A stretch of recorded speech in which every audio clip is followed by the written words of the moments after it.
Fala galera, sejam muito bem-vindos a mais um vídeo do canal. No vídeo de hoje a gente vai falar a respeito das figuras de Acambaro. Tratam-se dessas figuras aqui, que são figuras de argila que mostrariam humanos convivendo com dinossauros.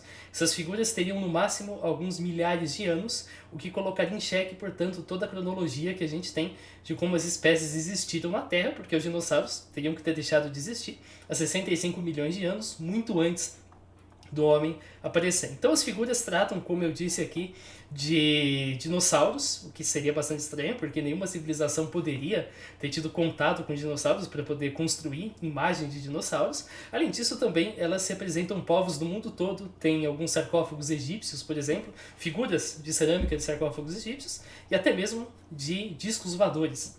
Então essas figuras foram descobertas em 1944 por um cara chamado Waldemar Jussrud, um alemão que se deparou com parte de um objeto cerâmico que estava enterrado parcialmente na terra, perto de Acambaro, no México. Posteriormente, ele, com a ajuda de camponeses locais, pagando para cada figura desenterrada, foi capaz de recuperar 33 mil objetos. E esses artefatos, então, portanto, trazem todo tipo de temas suspeitos, temas que, a princípio, não deveriam estar presentes nos objetos de uma civilização passada.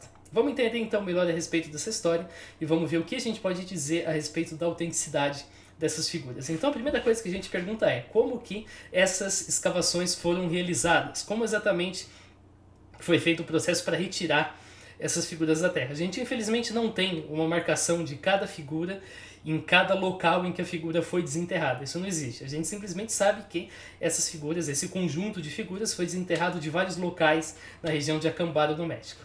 Em 1952, um cara chamado Charles de Peso, que a gente vai falar dele bastante aqui, decidiu investigar essas figuras. Partindo da premissa, claro, que não dava para simplesmente dizer que é falso porque tem dinossauro. Não, isso é um critério que chama atenção, mas não é um critério suficiente para você imediatamente classificar como falso. É algo que você precisa analisar com mais detalhe. Então foram feitos testes de laboratório nessas figuras. Esses testes se mostraram inconclusivos. E então o Charles de Peso foi enviado para testemunhar o processo de escavação dessas peças. Antes disso, analisando as peças propriamente, ele verificou que nenhuma delas tinha uma coisa chamada patina. O que é patina? Patina é uma camada exterior nesses artefatos que se forma ao longo dos séculos, justamente pela presença de vários agentes que entram em contato com a camada exterior desses objetos. Também não tinha uma cobertura de sais solúveis, que geralmente é presente nos objetos oriundos da mesma área e de muito tempo que eles estão enterrados. E também não tinha nenhum resto de terra nas cavidades. Isso também era esperado de um objeto que tivesse ficado enterrado por séculos. Então você pega aqui todas as cavidades desses objetos, onde você esperaria encontrar vestígios de terra, você não estava encontrando nada. Isso, claro, levantou um certo ar de suspeição. Algumas figuras estavam quebradas, no rabo, no pescoço, na perna, mas não tinha nenhuma parte faltando. Então, ok, tinha uma parte quebrada, mas a outra parte estava imediatamente ali e, na prática, a figura estava inteira, não tinha nenhum pedaço que faltava.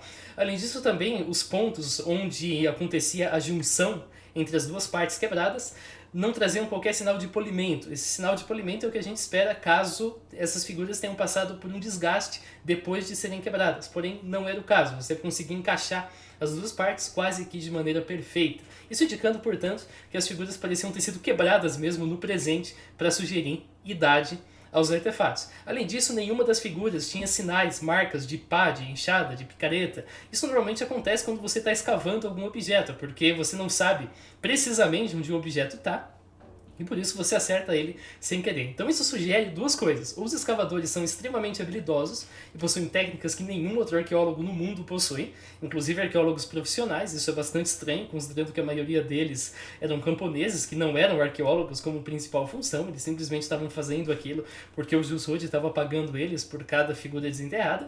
Ou então eles sabiam exatamente onde eles deveriam cavar esses objetos. Ou ainda, uma terceira hipótese, que é esses objetos nunca foram enterrados em momento algum. Bom, o de Peso vai lá então para testemunhar o processo de escavação. E ele é levado para uma sala que era uma ruína da época do Império Purepeca, e lá ele testemunhou uma escavação que durou 2 dias. Ao longo desses 2 dias eles começaram a escavar, levantaram alguns artefatos genuínos, por exemplo, lascas de pedra, lâminas de obsidiana, pilão, e os escavadores ignoravam esses artefatos. Eles continuavam cavando em direção a essas figuras de dinossauro. No segundo dia, eles chegaram a esses ditos artefatos que eles procuravam. Agora, a geologia da região consistia de uma camada que tinha 1,5 m, essa camada era de solo preto. Abaixo disso era uma camada de solo vermelho. Esse solo vermelho ainda estava intocado. Os artefatos pareciam que eles tinham sido enterrados por meio de um túnel diagonal. Então eles cavaram esse túnel, colocaram os artefatos ali embaixo e depois tamparam esse túnel com terra para depois fazer a escavação em outro sentido. Por quê? Porque eles estavam a cerca de 15 centímetros de profundidade, adentrando essa camada de solo vermelho. E a terra que rodeava esses artefatos era uma mistura de terra preta e terra vermelha. Ou seja, os caras cavaram, chegaram na Terra Vermelha, cavaram mais um pouquinho, provavelmente sem perceber, esconderam os artefatos ali e depois tamparam o buraco com toda a mistura de terra que tinha saído de lá de dentro, incluindo terra preta e vermelha. Se fosse uma escavação genuína, ou os artefatos estariam na parte de terra preta, ou então eles até poderiam estar já na Terra Vermelha, por algum princípio que precisaria também entender, mas a terra que rodeia os artefatos na camada vermelha seria vermelha, e não uma mistura de vermelha e preta. Ainda mais escandaloso é que esses artefatos tinham cavidades preenchidas, e a terra que preenchia essas cavidades era essa mesma mistura de terra preta e vermelha, e tinha até mesmo algumas lascas da parede da sala, dessa ruína que eles estavam escavando. Além disso, tinha também restos de esterco fresco de animais, o que definitivamente não é para acontecer quando você está escavando uma ruína, um artefato de milhares de anos. Além disso, tinha uma tigela. Essa tigela estava de fato preenchida com terra, só que dava para ver digitais humanas na terra que preenchia a tigela. Então esse era um sinal bastante forte de que aquela escavação estava sendo forjada, de que os artefatos tinham sido escondidos ali recentemente, para depois então serem escavados como se fossem artefatos genuínos, mas que na verdade não eram. Duas obras tentaram explicar os achados do de peso, tentaram justificar por que isso acontece. Agora, o problema é que essas obras se contradizem ao tentar fazer isso. A primeira delas é um livro chamado Mystery in Acambaro. Esse livro aqui é escrito por um cara chamado Charles Hapgood, que pessoalmente escavou várias dessas figuras e diz então ter testemunhado todo o processo. A segunda fonte é o Dennis Swift, que entrevista um cara chamado Antônio Herreron, que também estaria presente nas escavações. Então tanto o Herreron quanto o Hapgood estariam presentes ali para poder relatar o que viram. O Hapgood afirma que o escavador chamava-se Odilon Tinajero, e muitas vezes Odilon tinha que interromper o trabalho de escavação no final do dia e continuar no dia seguinte, só que ele tinha garotos pequenos que poderiam remexer ali na escavação, então ele preenchia o buraco com terra. Então o que aconteceu foi que o de peso teria visitado um sítio que foi escavado no dia anterior e foi preenchido com terra, e portanto ele viu os artefatos ali com a camada de terra e imaginou que os artefatos tivessem sido escondidos ali em algum momento anterior, quando na verdade não, o cara só tinha jogado uma camada de terra por cima. Agora, essa explicação é problemática, porque no próprio relato do de peso a gente percebe que ele visita o que é para ser uma escavação inédita, começa de cima, então não tinha absolutamente nada ali para ser escondido, começou com uma escavação do zero. Essa escavação durou 2 dias, ele não testemunhou a terra sendo jogada em cima para proteger de criança pequena em momento algum, e justamente ele verificou que, sem ter sido feita nenhum tipo de preenchimento do buraco na noite anterior, essa mistura de terra era encontrada. Ou seja, a desculpa fornecida aqui pelo Hapgood não faz sentido. Essa desculpa faria sentido se você considerasse que o de peso testemunhou outro tipo de evento, mas não foi o caso. Você lê o relato do de peso, você vê que a desculpa do Hapgood não é compatível com o que o de peso relata no artigo dele. Além disso, também a presença de patina é um tópico mais contraditório. O Hapgood afirma que não tinha nenhuma cobertura de patina nem sais minerais. Por quê? Porque os objetos foram enterrados na areia e não tem patina na areia. Agora, o Herreron, por outro lado, diz que ele pessoalmente limpou a patina e os sais minerais dos artefatos. Então esse é um problema muito grande. Afinal, tinha ou não tinha patina? Afinal, o Herreron está falando a verdade ou o Hapgood está falando a verdade? Um diz que não tinha, o outro diz que ele mesmo limpou. De qualquer forma, o de peso testemunhou a extração dos artefatos e ele constatou que não havia patina nas superfícies quando deveria haver. Ele não viu ninguém limpando a patina. Ele viu os artefatos saindo debaixo da terra sem patina. E a questão é, isso estava em areia? Não, isso estava em terra preta e depois terra vermelha, não em areia. Portanto, deveria ter patina nesses artefatos. O Herreron afirma que fez as escavações num solo bastante compactado. Mas o Hapgood, para tentar explicar por que não tem marca de picareta, afirma que na verdade os escavadores tinham uma técnica muito cuidadosa que envolvia introduzir uma haste no solo. Essa haste parava em algum momento, sinalizando que foi achado um artefato, então cavar ao redor do conjunto de artefatos, depois ir cavando por baixo e deixando a terra desmoronar. Desse jeito assim, de forma que os artefatos fossem se revelando. Agora, isso provavelmente não funciona num solo compactado. E o de peso não testemunhou isso aqui. O de peso testemunhou os caras simplesmente escavando ali, sem nenhum tipo de técnica especial e cuidadosa. Ainda assim, os artefatos saíram sem nenhuma marca de picareta, sem nada do gênero, o que é bastante suspeito. Em dado momento, nas escavações, o Hapgood encontra um dente fossilizado, que ele imediatamente imagina que fosse de um dinossauro. Porém, ele leva para o Museu Americano de História Natural, em Nova York, e constata que na verdade é um dente de um cavalo do Pleistoceno, que terminou há 11 mil anos atrás. Numa outra ocasião, ele encontra ossadas e imagina que seria estegossauro. Porém, ele leva lá e, mais uma vez, isso é identificado como ossos de mamute e de mastodonte. Então, em última instância, as ossadas que são encontradas no estado mexicano de Guanajuato, onde fica Acambaro, são geralmente do Pleistoceno e não dos períodos Triássico, Jurássico ou Cretáceo.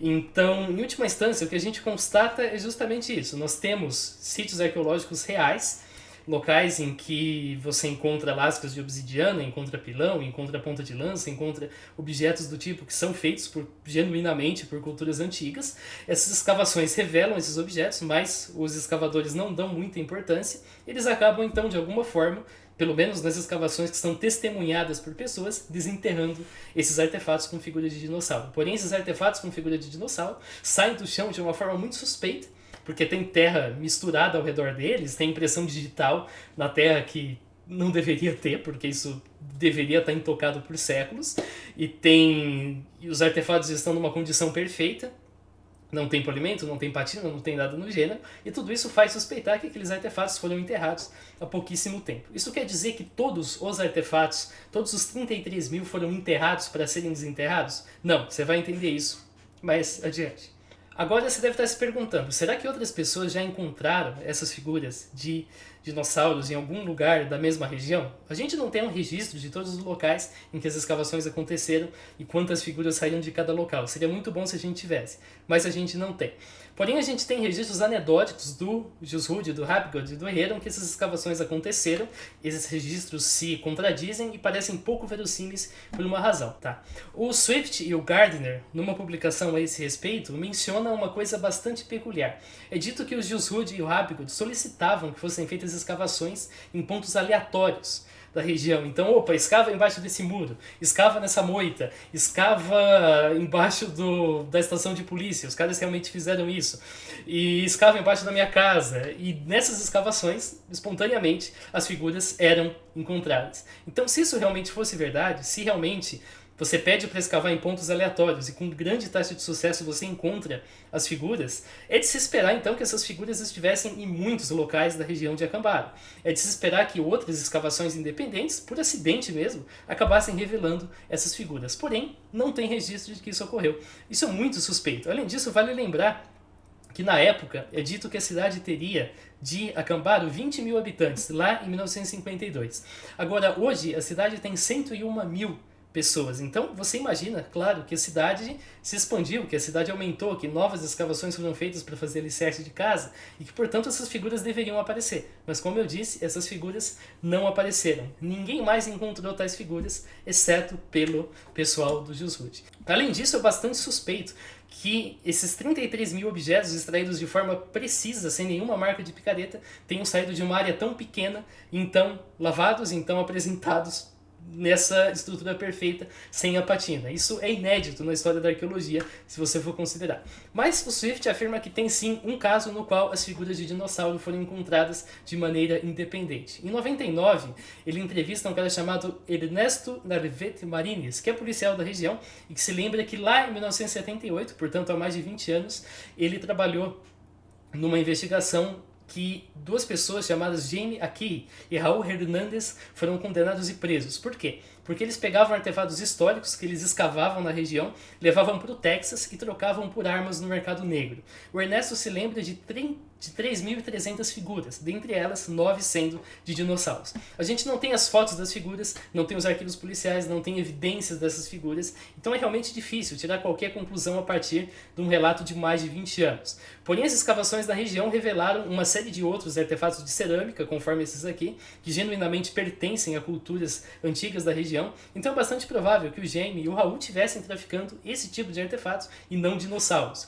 O Ernesto talvez tenha sido levado a crer que haviam dinossauros nas imagens. De 3.300, 9 delas seriam dinossauros, talvez não fossem. O Swift chega numa conclusão bem falaciosa e bem precipitada. Ele diz que se o Jaime e o Raul foram presos, é porque eles estavam traficando artefatos genuínos, porque não teria crime nenhum em traficar artefatos forjados. Bom, está traficando essa estátua aqui, essa estátua foi feita há 20 anos atrás, portanto não tem nada de histórico, nada de precioso nela. Agora ele esqueceu um pequeno detalhe, né? O Jaime e o Raul estavam pegando esses artefatos e trocando por pistola, rifle, metralhadora e levando para o México. Esse é um crime também. Esse crime sim justificaria um encarceramento independente desses artefatos serem estátuas, serem artesanato de 20, 30 anos ou serem estátuas genuínas de dinossauros de 3.000 anos, porque os caras estavam levando arma para dentro do México. Isso sim é um problema. Se humanos e dinossauros tivessem convivido na região e tivessem tido relações próximas a ponto de humano montar em dinossauro, conforme vocês viram no Triceratops, então espera-se que sejam encontradas não somente as figuras de cerâmica, mas também todo tipo de vestígio deixado por esse povo no mesmo nível que as ossadas de dinossauros, no mesmo nível estratológico. Quando você vai escavando, você vai passando por todas as camadas. Opa, essa camada aqui tem vestígios de tal civilização de 13.000 anos atrás. Essa camada também tem esqueletos de Triceratops? Não, não tem. Não é isso que acontece na vida real. Então, isso também coloca em xeque a hipótese de que essas figuras de fato mostrem humanos e dinossauros. Não foram encontradas ossadas de dinossauros junto com essas figuras. E aí vem a pergunta, qual que é a viabilidade de você forjar esse tipo de figura? O de peso termina afirmando que as investigações posteriores revelaram que na região tinha uma família que produzia esses artefatos nos meses de inverno, quando os campos estavam parados. E essas atividades remontavam desde lá de 1944, quando o primeiro conjunto foi recebido pelo Jules Hood. Se as figuras foram forjadas, então a gente precisa determinar quanta gente estava envolvida desse processo. O de peso foi levado numa escavação, lá ele constatou que os artefatos tinham sido enterrados recentemente, para então serem escavados. Isso quer dizer que um visitante que chegasse lá era assim levado a uma demonstração de escavação, que uma pessoa com menos conhecimento poderia sim testemunhar que esses objetos saíam do solo, que esses objetos eram desenterrados. E de fato isso que você acontece. Você tem algumas testemunhas dizendo, não, eu vi as estátuas saindo do solo, eu vi as estátuas sendo escavadas. Mas aí vem a pergunta, será que essas pessoas seriam capazes de observar as coisas que o de peso observou? Será que elas realmente perceberiam que não, aqui tem uma mistura de terra preta e terra vermelha, aqui tem uma impressão digital, não tem patina, a maioria das pessoas sequer sabe o que patina significa. Então, portanto, pessoas poderiam ser enganadas levando a crer que isso estava sendo escavado. Das pessoas envolvidas, a gente sabe que o Jules Hood provavelmente teria conhecimento da fabricação. Jules Hood é um arqueólogo, criacionista, ele acreditava ter descoberto evidências de Atlântida também, e se houve uma fraude, não tem como ter a fraude sem ele saber. Não é possível que o Jules Hood jamais perceberia uma fraude acontecendo. E, de fato, é pouco provável que esses camponeses teriam tanto conhecimento a respeito dos dinossauros, conforme a gente vai mostrar mais adiante, sem ninguém alimentando eles com imagens, com informações a esse respeito. Mas é difícil dizer se o Hapgood ou se o Herrera faziam parte da fraude. O Hapgood, a gente sabe que ele também é criacionista, também defende a hipótese de que, de tempos em tempos, o eixo de rotação da Terra muda, isso causa catástrofes. Esse cara também tentava contatos com o espírito do Albert Einstein, com o espírito do Hitler e assim por diante. Então, a gente não tem certeza se ele realmente faz parte da fraude ou se ele simplesmente foi convencido da mesma forma que o de peso tentou ser convencido. Bom, muitos defensores da autenticidade dessas figuras, por exemplo, o Swift, alegam que seria muito trabalhoso produzir as figuras, enterrar as figuras e depois escavar. Agora, eu não sei de onde você tirou que é necessário fazer isso. Não, não precisa enterrar todas as figuras. Você vai enterrar apenas aquelas que você quer mostrar para alguém sendo escavada. A grande maioria das figuras, a imensa maioria das figuras, você não vai enterrar. Você só vai produzir e pronto. Você vai modelar na argila, você vai levar a argila para o forno e está pronto. É simplesmente isso. Então, não é exatamente um processo em que você tem que cavar, esconder, esperar, desenterrar. Não, você simplesmente produz. As únicas figuras, como eu disse, que seriam enterradas seriam mesmo aquelas usadas nas exibições do suposto processo arqueológico. Outro argumento é que os falsificadores não teriam nenhum motivo para fazer isso. Porém, a gente sabe que o Jusrude oferecia um peso mexicano para cada figura apresentada. Eu fui atrás da cotação, achei. Em 1944, um peso mexicano estava cotado em 20 centavos de dólar, conforme está descrito aqui. Ajustando com base na inflação 20 centavos de dólar para os dias de hoje, a gente tem 3 dólares e 37 centavos. É uma quantia considerável. Então, no seu auge, a coleção possuía 33 mil figuras. Agora, se o de peso reporta em 53 que as figuras ainda eram escavadas, é seguro imaginar que a coleção foi composta ao longo do tempo, ao longo de pelo menos 10 anos. Eu peguei um artigo de 1951 que afirmava 22 mil figuras naquele momento. Então, significa que os caras tinham que produzir 3.142 figuras anualmente. Muitos dizem que seria inviável produzir essa quantidade de figuras em tão pouco tempo, mas eu também posso argumentar que seria inviável localizar, porque você não tem visão de raio-x, você tem que saber em que ponto vai ser escavado. Então, localizar, cavar de forma muito precisa, sem nenhuma marca de picareta nas figuras, e lavar todas as figuras para tirar a patina em tão pouco tempo. Eu também posso usar o mesmo tipo de argumento para dizer que não seria possível fazer em tão pouco tempo. A gente pode calcular quantas figuras teriam que ser produzidas por dia e quanto tempo cada figura teria para ser feita, se a gente considerar que cada pessoa tem 8 horas para produzir. Então, a gente faz essa tabelinha aqui, em que nós determinamos primeiro o regime de produção. Eu vou produzir figuras todos os dias, eu vou produzir figuras durante 180 dias, ou eu vou produzir figuras durante 90 dias. Se eu produzo todos os dias, eu tenho que fazer 9 por dia. Se eu produzo 180, 18. Se eu produzo 90, 35. Em cada situação aqui, vamos ver quanto tempo cada pessoa teria para fazer a figura, considerando que só uma está fazendo. No primeiro caso, quase 1 hora, 55 minutos. No segundo caso, 27 minutos, quase meia hora. No terceiro, 13 minutos. Se eu tenho 2 pessoas, então multiplica por 2 o tempo aqui. 2 horas, 1 hora, meia hora. Se eu tenho 3, multiplica por 3. Você entendeu a ideia? Então você imagina que tem uma família de 4 pessoas. Se eles trabalharem durante 90 dias, nós temos 13 vezes 4. 13 vezes 4 vai dar 13 vezes 4, 12. 52 minutos para produzir cada figura. É um tempo considerável, é um tempo até bastante folgado.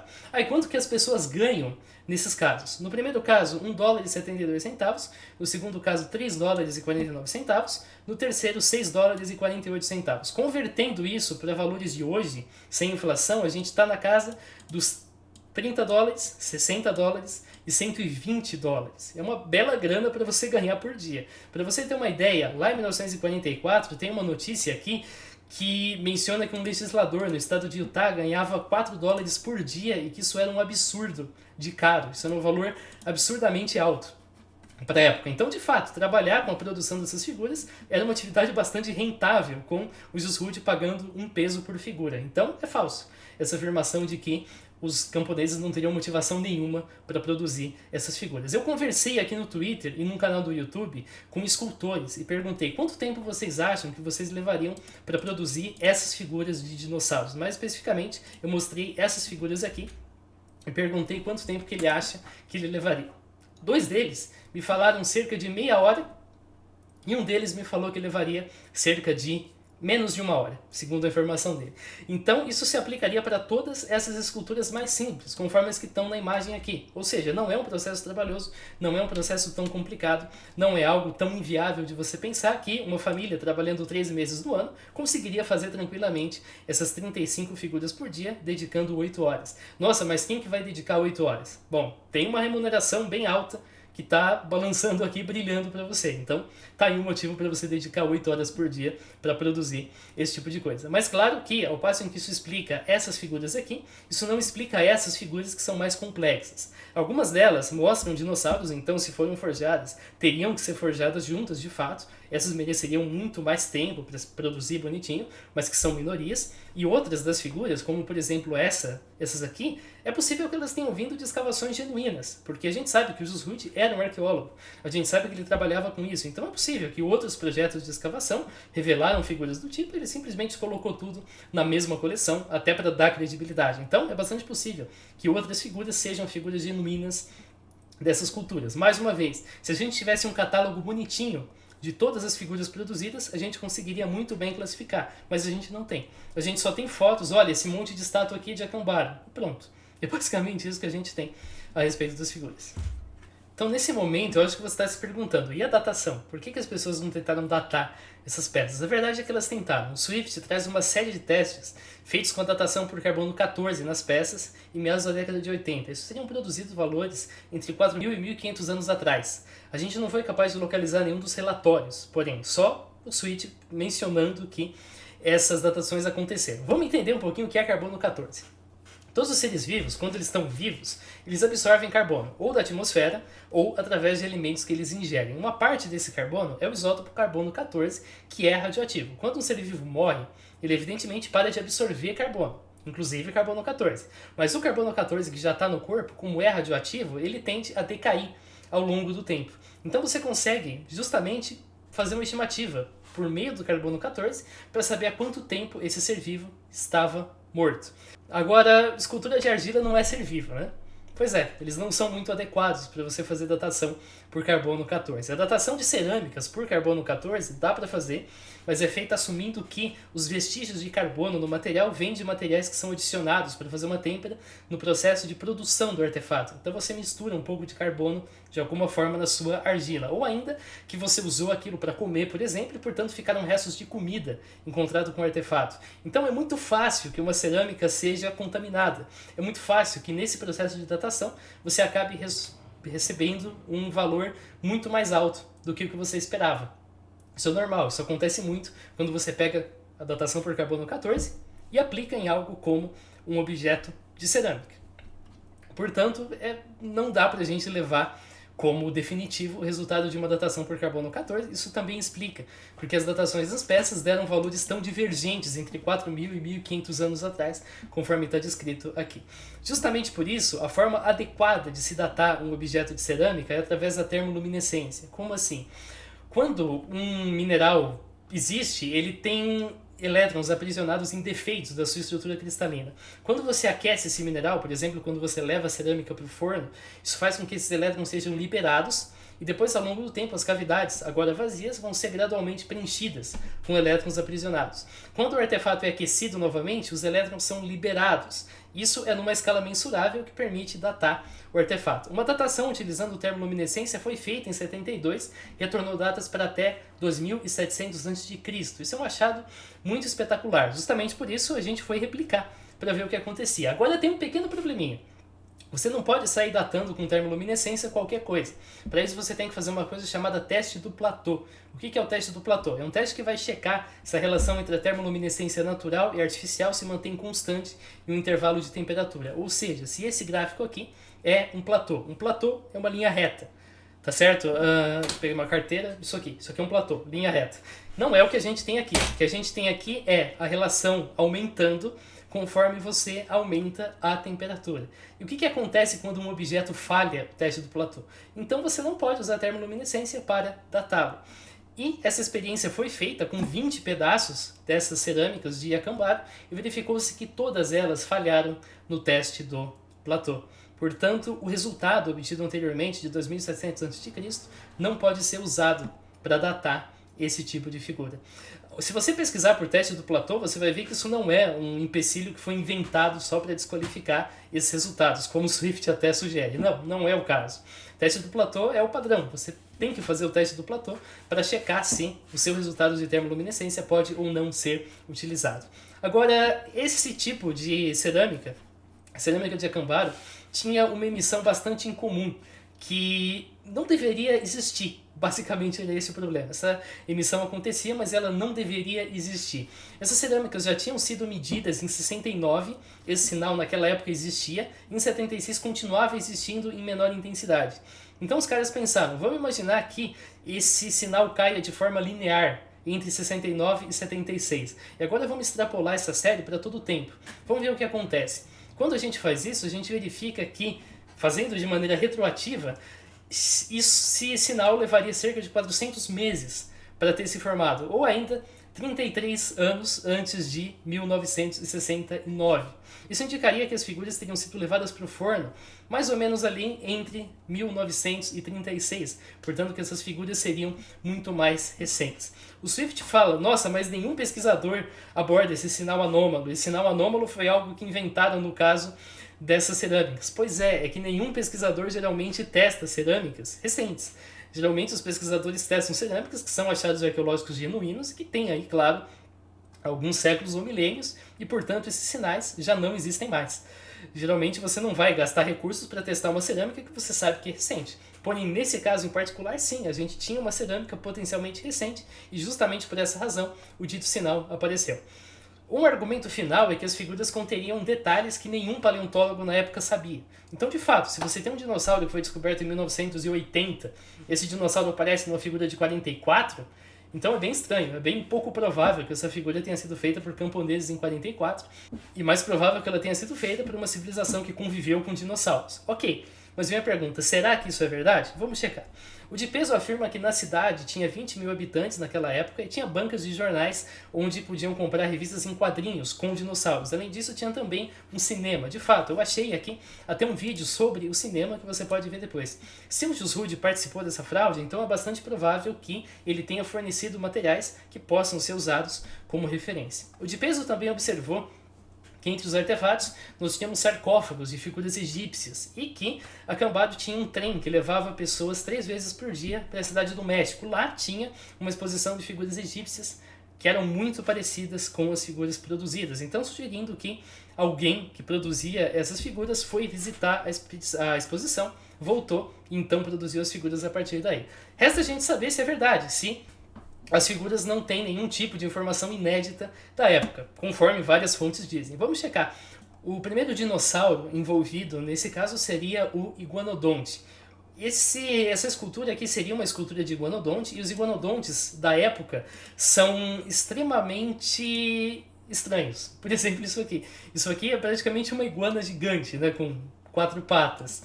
Isso aqui seria um iguanodonte bípede, conforme acabou sendo sugerido depois. Para só depois, lá para a década de 70, esse modelo do iguanodonte que a gente tem hoje ser aceito. Os primeiros iguanodontes eram uma coisa realmente bizarra, realmente uma aberração. Porém, o iguanodonte da escultura de Acambado é um iguanodonte bem parecido com o iguanodonte que a gente tem hoje. De fato, só que não está escrito iguanodonte aqui. Esse é o ponto. Isso aqui pode muito bem ser essas coisas aqui. Isso aqui eram megalossauros, que eram animais, na época, considerados como quadrúpedes, conforme está descrito aqui, desse jeito. Então isso aqui pode ser sim um megalossauro, ou pode ser simplesmente um animal quadrúpede qualquer, porque é uma forma bastante genérica e bem fácil de ser produzida. O anquilossauro é bem visível numa das imagens e ele traz uma clava no rabo. Isso parece uma descoberta nova, mas não. A clava é conhecida desde 1910. Esse livro aqui de 40 já trazia essa clava no rabo, portanto sem novidades.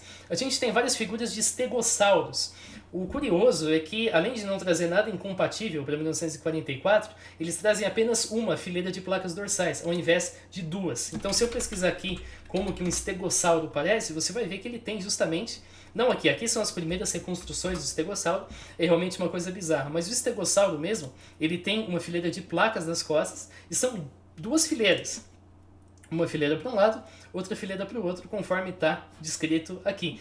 E nas figuras de Acambado, eles só tem uma fileira, conforme está mostrado aqui. É possível que eles tenham desenhado com base em imagens inadequadas. Com base, por exemplo, nessas imagens aqui, que dá a impressão de que os dinossauros só tinham uma fileira nas costas, quando na verdade eles tinham 2. Outra espécie é mostrada abraçando aqui um ser humano. É possível que isso aqui deveria ser um dimetrodonte, mas o dimetrodonte já era assim conhecido na época. A gente tem também os saurópodes, e aí tem gente que fala, isso aqui mostra um XY-sauro e o XY-sauro só foi descoberto em 80. Não, isso mostra um saurópode. Saurópodes são conhecidos desde 1841. Decidir se o saurópode é um diplodocus, um brachiosauro, um apatossauro, um camarasauro, um brachiosauro, assim por diante, não é algo que você consegue fazer simplesmente a partir da figura. Exceto se for um amargasauro, a gente vai falar dele mais adiante, mas nenhuma dessas aqui é um amargasauro, claramente, e portanto não dá para você discernir entre os vários tipos de saurópodes simplesmente através de um desenho de saurópode. Aqui a gente tem 2 obras de 40 que trazem saurópodes sem problema nenhum. É mencionado que muitas figuras de saurópodes trazem protuberâncias dorsais, e isso não era conhecido na época, porque o Amargasaurus só seria descoberto em 1984. O Amargasaurus corresponde a esse dinossauro aqui, que tem essas estruturas aqui nas costas. E de fato, na época a gente não conhecia nenhum saurópode com essas propriedades. Agora acontece que, se você pegar representações, por exemplo, de história em quadrinhos, você vai ver que na época nós já tínhamos várias representações de saurópodes com essas protuberâncias nas costas. Então, de fato, isso aqui, se você imaginar que foi um Amargasauro, o Amargasauro ainda não tinha sido descoberto, porém, nós já tínhamos representações de dinossauros com todas essas protuberâncias aqui nas costas, conforme está descrito. Aí os dinossauros bípedes, de pé assim, com a pata em algum lugar, nós também já tínhamos bastante representações na época, conforme estão aqui. Essas inclusive são as primeiras representações, algumas delas são de estegossauros, bem diferente do estegossauro do mundo real, e que ainda assim foram reproduzidas nas imagens, conforme você vê. Tem uma criatura com 2 patas e 2 asas, que é uma criatura bastante peculiar, não é nenhum dinossauro conhecido, conforme está aqui. Porém, essa criatura é bem parecida com uma criatura que eu achei numa história em quadrinhos. Olha só, uma história em quadrinhos chamada Jungle Comics. Tem 2 asas e 2 patas. A gente tem também um Eriops, é uma espécie de anfíbio. Ele também parece ter sido representado aqui, mas ele também já era conhecido na época. A gente tem também terópodes. Eles são minoria, rex, etc. Mas está aqui. Aqui nós temos então o que seria um terópode, e terópodes eram sim conhecidos em 1940. A gente tem por fim os ceratopsianos, que são esses dinossauros, por exemplo, Triceratops e Styracosaurus, assim por diante. Mais uma vez, eles já eram sim conhecidos na época. E por fim, uma das figuras traz o que parece um Anomalocaris, isso aqui, que uma espécie de camarão anômalo, conforme o próprio nome Anomalocaris significa. Mais uma vez, essa era uma espécie conhecida, essa imagem aqui de 1895. Assim a gente pode concluir que existem 2 explicações possíveis para explicar as figuras. Ou elas são genuínas, e os seres humanos, portanto, conviveram com dinossauros, mas também conviveram com discos voadores, conforme mostra nessas imagens, mas também tiveram contato com civilizações de outros continentes, e assim como criaturas da fantasia, ou as figuras são forjadas. Se você levar a primeira hipótese a sério, você vai esbarrar em sérios problemas quando você analisa as figuras mais a fundo. Então, isso leva a gente a concluir que as figuras provavelmente são uma fraude produzida por sitiantes lá da região sob uma recompensa paga pelos Yusud. Por quê? Tem vários detalhes suspeitos nas fotografias que sugerem que elas foram feitas recentemente. Por exemplo, a ausência de patina, a ausência de contaminações, a ausência de marcas de picareta, a inexistência de partes faltando, o encaixe perfeito dos pontos de quebra. O de peso testemunhou uma escavação que foi muito suspeita, que tinha terra vermelha misturada com terra preta, tinha digitais na terra, tinha esterco fresco e lasca de parede misturado com a terra. As justificativas apresentadas para as constatações que eu acabei de falar não procedem, não são compatíveis quando você compara a fundo o relato do de peso. É dito que as figuras apareciam misteriosamente em escavações aleatórias, mas elas jamais apareceram em inúmeras outras escavações que foram feitas na cidade, até para a cidade poder crescer, até para a cidade poder continuar se expandindo, construção de casa e assim por diante. O processo de forjar as figuras é sim trabalhoso, mas é fisicamente possível e pagando um peso mexicano por figura é bastante recompensador. As figuras não são datadas por carbono 14, são cerâmicas, você não data cerâmica com precisão usando carbono 14, e elas não são adequadas para datação por termoluminescência. Porém, uma emissão atípica indica que elas foram aquecidas algumas décadas atrás e não tem absolutamente nada de inédito, nada de anômalo no conhecimento necessário para produzir essas figuras, comparando com 1944. Valeu por você que assistiu, a gente se vê. Falou!